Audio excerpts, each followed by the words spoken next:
Jako teška utakmica, nisam očekivao stvarno ovakvog protivnika, ne znam kakva je bila utakmica sa Koprom i kakav je taj protivnik bio, međutim prijatno su me iznenadili danas Gorica, ali tako se zove. Ono što je najbitnije to je da igramo dobro. Ja bi stvarno u ovom pripremnom periodu rezultat stavio po strani, jer bilo je mnogo trenutaka kad sam sve dobio na pripremama, nikog nisam mogao da dobijem u prvenstvu i obrnuto. Tako da ono što mene raduje to nije rezultat, to je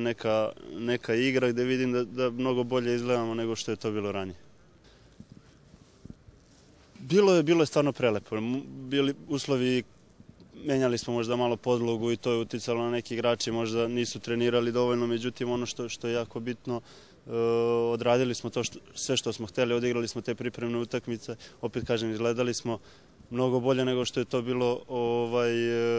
u prvenstvu i ja se nadam, eto kažem, samo da ostanemo svi zdravi do početka prvenstva i da krenemo, da nastavimo ovaj pobjedonosni niz, jer ništa ovo neće značiti ako u prvenstvu ne igramo kao što smo ovdje igrali. Pa jeste, sigurno da mi je malo i to prijalo posle, eto, koliko smo ovdje, stvarno 10-15 dana da ode malo, ali najbitnije, opet kažem, da stvarno, može sad to zvuči malo ovako ili onako, ali ja se nadam da samo da ne bude u prvenstvu drugačije, ali sigurno ako budemo nastavili ovako da igramo i da radimo, da možemo se nadamo dobrom rezultatu. Opet kažem, ništa to ne znači ako to prvo kolo, drugo, treće, tih 15 utakmica ne budemo igrali kako treba, onda te niko neće pitati da li si imao u pripremnom periodu toliko pobjeda ili nisi, tako da najbitnije tek predstoji. Ovo je sve lepo bilo, ali najbitnije tek predstoji.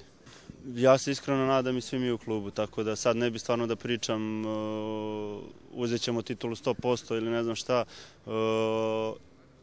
Obećavam da ćemo izgledati mnogo bolje nego što je to bilo u prvenstvu i ja se nadam da možemo do dobrog